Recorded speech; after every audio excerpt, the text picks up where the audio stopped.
everyone. Good morning. It's been a great show. I don't know if you were here yesterday, but I was very impressed with the caliber of the audience, and there's some fascinating discussions this morning.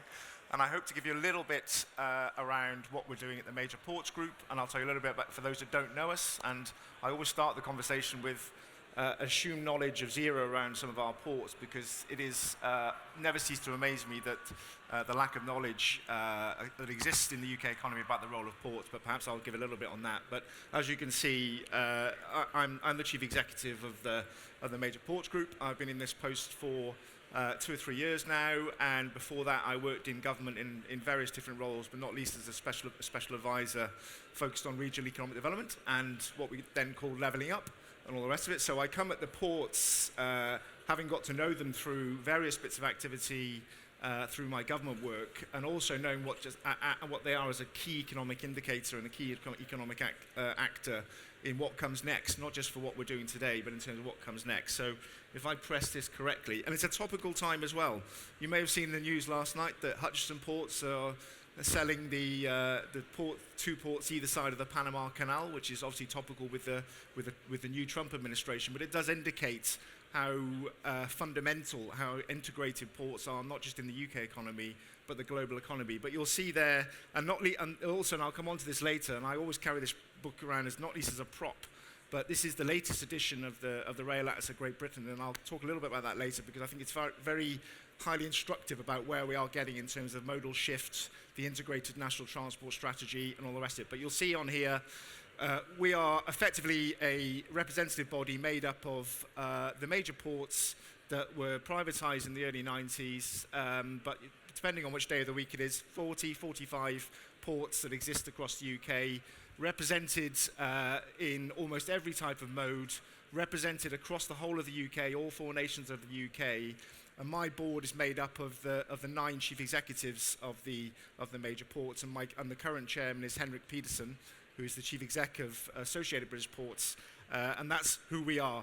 Very quickly, in terms of what we're all trying to do collectively, and this is a really big shift for us, is that we've collectively agreed that, and you'll see that lots of this fits in with the new government's agenda, is that to sort of unlock growth, and there's a real challenge here when it comes to the government's growth agenda, the new industrial strategy, which I'll come on to a little bit later, but we do need a fit-for-purpose planning system.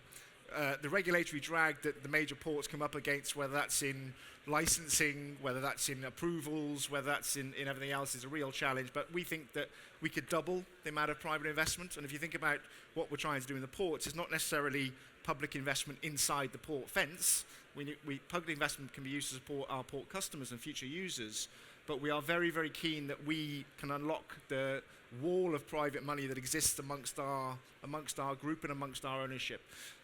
As perhaps we'll touch on a little bit later, is that how we think about moving goods to and from our ports, both in terms of the goods that we're moving today, boxes, you name it, building materials, but also in terms of what comes next, whether that's new forms of energy production or all the rest of it. But I think I find it highly instructive in terms of what we're seeing in terms of the conversation that we have with highways, DFT, network rail, subnational transport bodies, is that there needs to be more of a focus around the role of ports. And the other thing which is hugely important to us as the major ports is how we get the power, not just on the land side, just not getting the power what we need for today, as we transition, electrifying tractors, electrifying what they think we call non-mobile road machinery on our port side. But then if you think if you think about future vessels, and the way we're going to be propelling these vehicles and vessels coming to and from our ports, there's an enormous challenge there. So we're working very closely with National Grid and NESO and DESNZ and others, as you'd expect. So you can see again geographically where they sit on the map. Again, just to illustrate some of the scale of the activity here, we've got shipping lines, Maersk, CMA CGM, COSCO, moving very quickly as they transition to new ways of propelling vessels. So we have a challenge here, and not just electrifying cranes, electrifying already on the quay side, but also making sure that all of our future customers, in whichever port it may be across the UK, that we can serve them in the most effective way. So that's part of the challenge we're thinking about. And again, the energy transition, this is why there's probably never been a more interesting time to be involved in the port sector, is that if you think about what the port's going to do over the next 5, 10 or 15 years, and I can see colleagues in the audience here will nod enthusiastically on this, I think there's never been a more interesting time to be involved in the ports. The next 5, 10, 15 years will define what our major ports can be doing over the next 100 years. And here's an example. I've picked out Port Talbot. It was just as relevant to the Port of Bristol and many others across the north of England and Scotland. But the potential, and I know this site very well. I was there last Friday.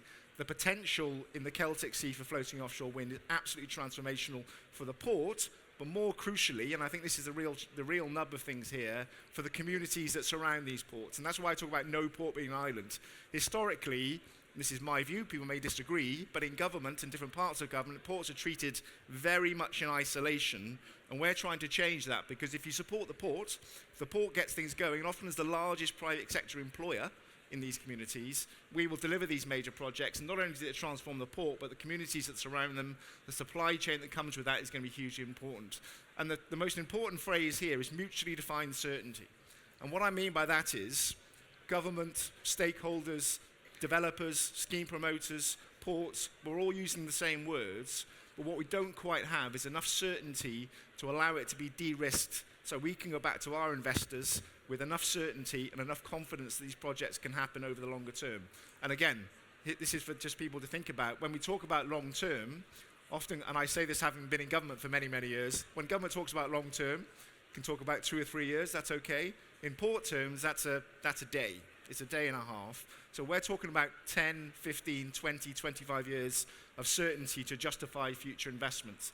And again, and this is a fantastic illustration of how integrated our ports are with local communities. The picture doesn't come out very well here, but the links between what is a port that's grown exponentially in automotive over the last 30, 35 years, huge potential, Bristol wind terminal to come as well. But you can see how integrated many of these things are, not least also key infrastructure from a critical national infrastructure perspective. So C&I for fuel pipelines going to and from our airports, which again is a hugely important part of how we keep the lights on, what we keep doing with the UK PLC.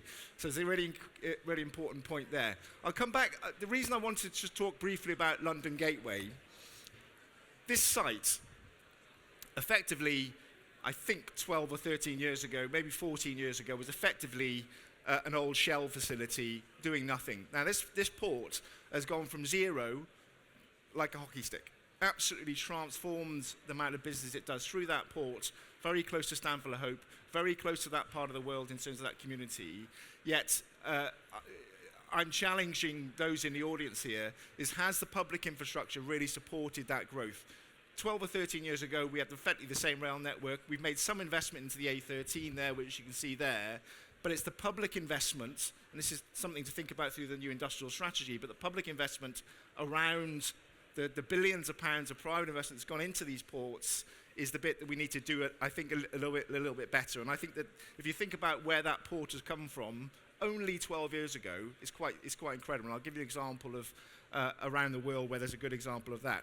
Likewise, I go back to the point about communities and coastal communities. Historically, coastal communities around the UK are a bit of an afterthought, and I reflect on that from my time in government and having seen this from a ports perspective.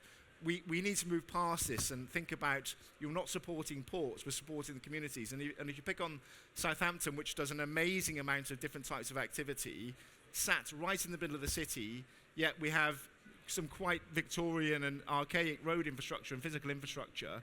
So my point is, if we're thinking about an industrial strategy, if we're thinking about what DfT and the subnational transport bodies and national highways and Network Rail can do, it can be to think about ports not as an island, but as part of a community, and think about what they can do to deliver next.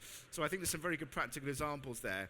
Again, this is illustrative as much as and not scientific, but if you think about our objectives and what we're trying to do, and then crucially, you think about where we see significant coastal deprivation, and again, there's some other pockets on here which you point to, but I think these key pieces of infrastructure, and that's why how ports interact with the new industrial strategy, how ports interact with the new INTS is going to be crucial going forward, because it's not about supporting ports, although we are the biggest private sector employer in many of these communities, it's supporting these communities. And if we think about what comes next politically, these coast communities are the most interesting part of what comes next in UK politics. And that's without what's happening in the EU with a new port strategy come from the Commission, where we're competing with the European ports, and that's not with what we're seeing over in the US with potentially significant changes to how we're trading with the US. So I think it's very, very important we think about ports differently and not in isolation, not as an afterthought, and think about their role in helping support some of these really, really important parts of what we're doing next. And if you think about the role of critical national infrastructure, as I touched on, how we're thinking about the role of public investment, we don't need public investment inside the port fence, broadly. Of course, for our customers and future users, of course, there's a good case there. But ultimately, we need the public investment, whether that's through industrial strategies, whether it's through some of the thinking that takes place elsewhere, is to support not just what the ports do today, but as I said, what we're going to be doing later. So, and again, we're in a very dynamic environment. As I said, I think there's never been a more interesting time to be involved in the ports. We're seeing big commercial changes. This is a dynamic environment. You'll see big changes between Felixstowe and London Gateway, which has been announced recently. We're seeing big changes to the way trade is taking place across Europe. And I think that the challenge for us all to think about is that we are in a bit of a race here. There's billions of pounds going to the port of Brest in northwestern France, for example. Public money, which could be effectively taking a lot of business for us from a floating offshore wind perspective. That's why there's a real incentive here. And the reason I just wanted to add this point is Tanger Med, for those who know it, again, I go back to the time frames here. Tanger Med, 10, 15 years ago, was doing zero automotive. It's the most northern port in Morocco, and effectively serving large parts of the global economy, whether that's logistics, but particularly on automotive.